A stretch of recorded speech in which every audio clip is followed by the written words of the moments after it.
idha as-samaa'u fatarat, mbingu itapochanika, wa idha al-kawakibu intatharat, na nyota zitapotawanyika, wa idha al-biharu fujjirat, na bahari zitakapopasuliwa, wa idha al-quburu bu'thirat, na makaburi yatapofukuliwa, alimat nafsum ma qaddamat wa akharat, hapo kila nafsi itajua ilichotanguliza na ilichobakisha nyuma. ya ayyuhal insanu ma gharraka bi rabbikal karim, ewe mwanadamu, nini kilichokughuri ukamwacha Mola wako mlezi mtukufu? alladhi khalaqaka fasawwaka fa'adalak, aliyekuumba akakuweka sawa akakunyosha. fi ayi suratin ma sha'a rakkabak, katika sura yoyote aliyoipenda akakujenga. kalla bal tukadhibuna biddin,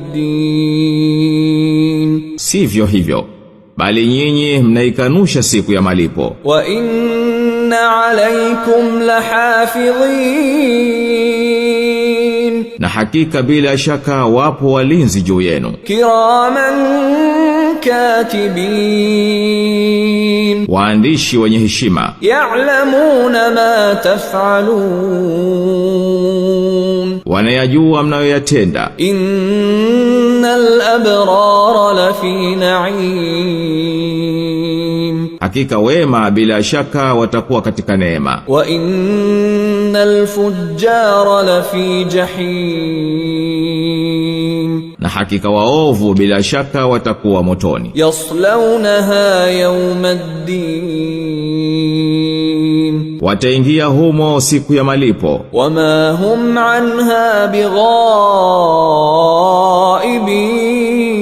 bighaibin, na hawatoacha kuwamo humo. wama adraka ma yawmuddin, na nini kitakacho kujulisha siku ya malipo ni siku gani? thumma ma adraka ma yawmuddin, tena nini kitakacho kujulisha siku ya malipo ni siku gani? yawma la tamliku nafsun li nafsin shay'a wal amru yawma idhin